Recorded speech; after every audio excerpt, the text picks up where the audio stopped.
Hey, it's Mark. Let's just jump right into some stocks real quick. I went through my supernova scan and I found this NKTX. It's a big spiker. It's up, like 300% roughly or so in a day, and then it already started to come back in the afternoon. So it's the only new supernova that I found. So it needs to go red tomorrow. If it gaps up, it's not really as much of a trade, but looks like it's coming down. So if it takes out the $3 level was pretty rock solid support. It's actually kind of interesting if you draw this. If you look at the levels, it hit three multiple times. It hit off there, hit there, hit there, there. I mean, it just held out $3 all afternoon, and it barely dipped below there 2 cents, but then quickly reversed. And then, well, that was a reversal too, but uh, it actually had a little triangle there too off that. So this is the newest supernova watch, and I didn't check the news on it, but it doesn't really matter because if it gaps down, that's very likely it's just gonna have a red day. So that's the supernova watch that's new, and the GDHG is down to it's threatening to top out there. So it's right on the upper Bollinger Band. So it would have been nicer if it was a little higher, but it's pretty much a shooting star at the upper Bollinger Band, which is a good setup for these supernovas for the short side. So if it goes red tomorrow, it needs to take out 1306, and then it's a short. So that's an inside bar, so it's either gonna keep going or come down, of course, but the short is on the 1305. And some of these longs I had were just kind of messy today because the market was pretty messy at times. Like the rally doesn't seem super strong today. Like the Nasdaq was pretty red all day, and then the banks, like the regionals and small caps, were pretty much the only thing I noticed that were super strong sector wise. But I didn't do a super run through everything. But the S&P held that level. It's an old level I had on the ES S&P. So it's still like a really big inflection point there, right at that support level.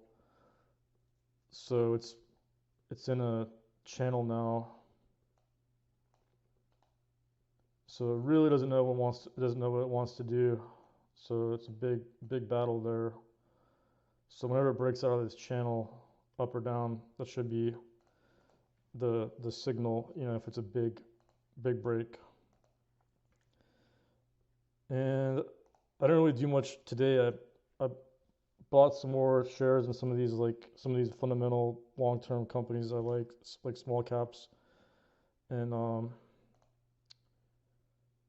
but the one I found recently from the long side was, well, the APLT. That one was pretty mixed. Well, it was up a little bit at times, but the best one, the best looking long setup that I still have is the CEI, and it still looks good with two hammers there. I mean, that's going to be a super fake out. If that doesn't break out really strong, then that's going to be one of the weirdest fake outs I've seen. Because two hammers off a triangle is pretty bullish, but who knows the way these markets have been pretty. The markets have been pretty manic depressive lately, like even oil. So the GRTS is still going well. I still got the puts on this one, and I alerted it up here on that shooting star day, and then I shorted it on that breakdown, and it's been down 5 days in a row since I mentioned the top there. So we'll see. I kind of like what it's doing, but I've got these puts expire this week, so I'll be really tempted to take some profit tomorrow again if it's red. But I was just hoping for a big flush out, but it's just kind of slow. But that's okay. But I think it's got more downside. I mean, I might even roll these to the November or like the next another week. We'll see. But the thing with a lot of these supernovas, if it's not like a huge supernova, you know, it doesn't make sense to get greedy and try to get, huge reversal because it's already my profit area. I was looking at it would be about half of this, about halfway through the run. So it's coming up at about the area I wanted to take profit because it's going to have a bounce eventually. I mean, this isn't a pump and dump, so it's not going to go down every day for a month. So it's going to have a bounce. So I just got to get out. I just got to take the profits and lock it in. And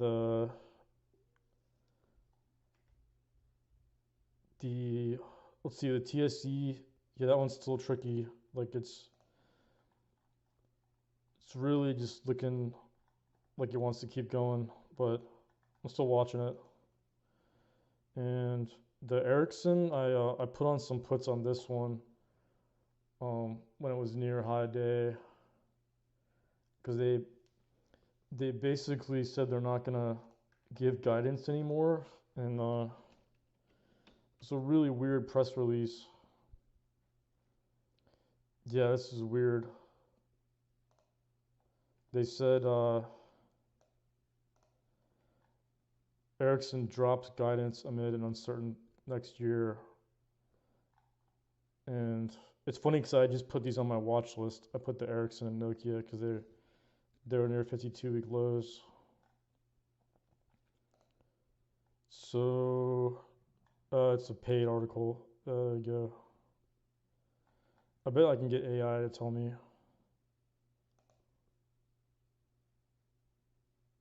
But I mean, the takeaway is they're just gonna. I think they're stopping. They're not gonna report guidance. Yeah, it says the company's decision not to offer any guidance beyond the fourth quarter, citing market uncertainty, is spooking investors. Yeah, that's pretty bad. I'm surprised it's only down 3%. Really, like that's why I bought the puts when it. I bought these puts when it was up near like near the highs, and it was only down. Yeah, like 3% off that news. So I think it's gonna have some more downside off that. And then Nokia is really weak too. Like that's a good setup short too. It's right on the 52-week, right on the breakdown level. And those are the only ones the two new ones that I found. There's some other gap downs. I went through the gap down scan and I found some interesting things, but nothing really stood out. So in this gap down scan, I found there it is. Yeah, it's funny the GDHG actually hit the scan too. So it hit the gap down scan. So that's another kind of plus on the plus side to be a top there.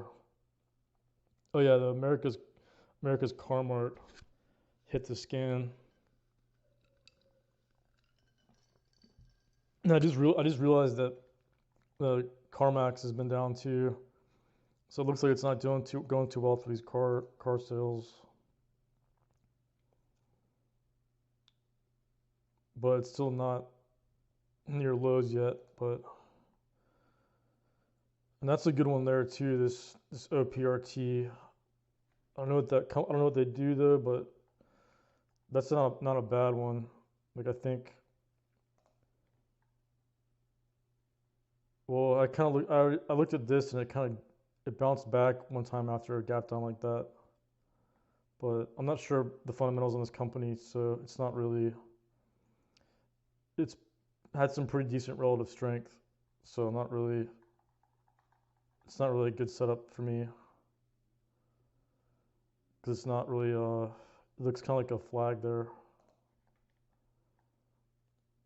And the MLCO, this one's Hong Kong casinos, and it's already been down a lot.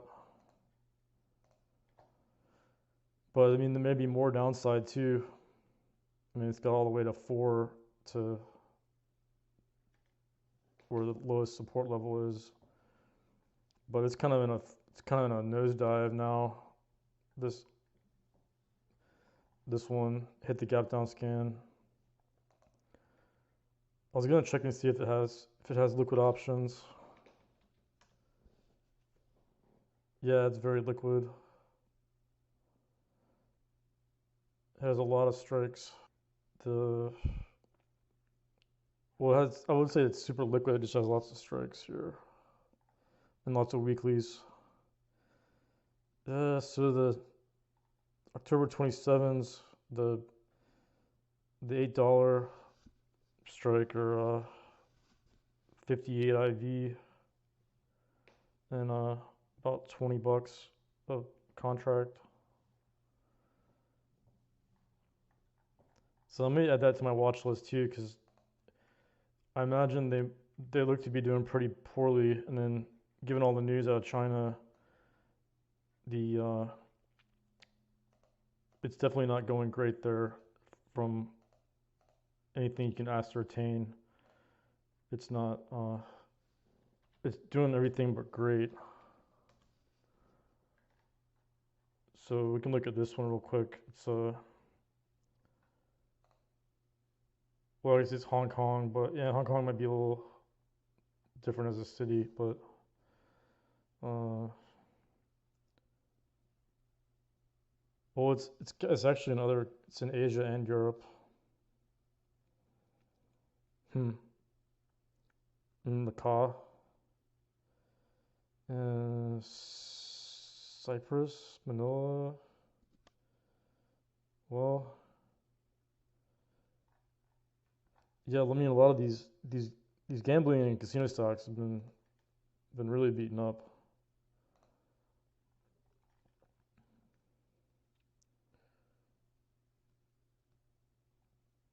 Nothing looks terrible there.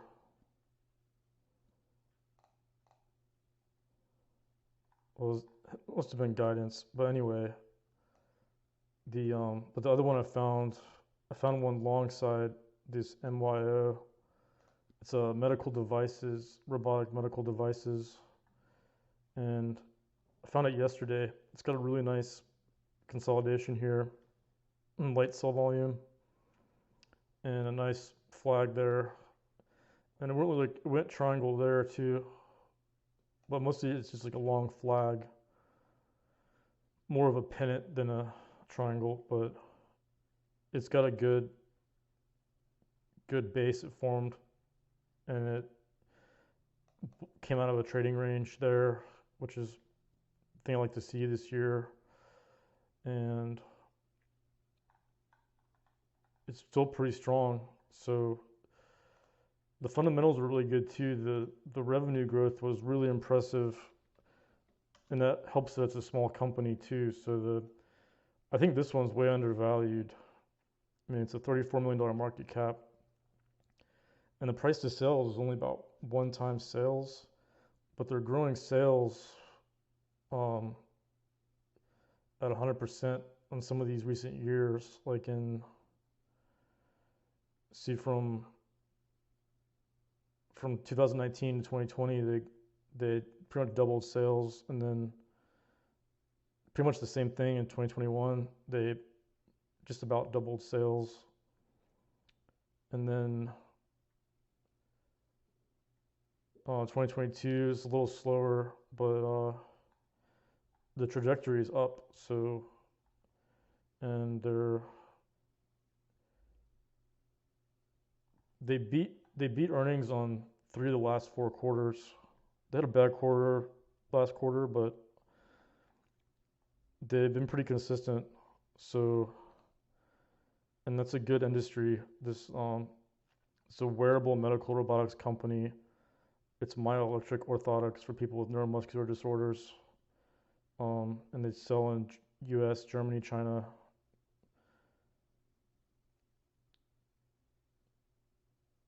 So this technology is only going to get better, and it's a good industry. So, and of course, it's only $34 million market cap, so that's a good thing. You know, it's probably really underfollowed. There's probably no analysts on it.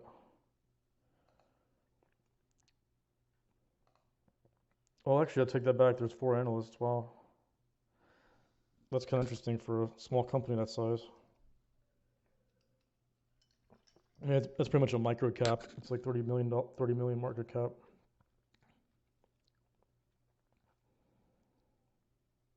So they did an offering, so that's not so great, but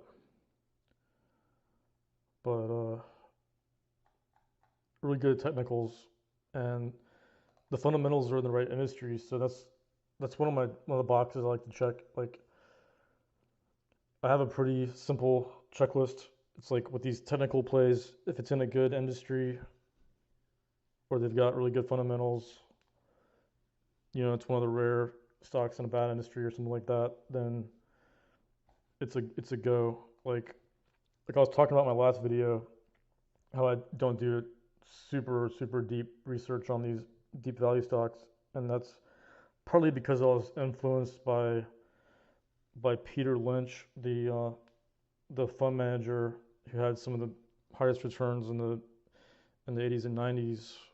And Peter Lynch, he had a lot of different kind of styles, but he's kind of a value investor in some ways. Like he bought Chrysler when it was a deep value stock, pretty much. And but his one of his sayings or one of his quotes was that he said that he basically said, you know, when it comes to an investment, quote, I have to be able to draw it in crayon, end quote. So it has to be, you know, kind of like a back of the envelope. You know, it has to be like a simple, concise thesis, and you can look at a million parameters and, you know, analyze the company with a microscope and like look at the managers and CEO, and you know, you can look at everything about the employees and all that stuff, but it comes down to is the thesis.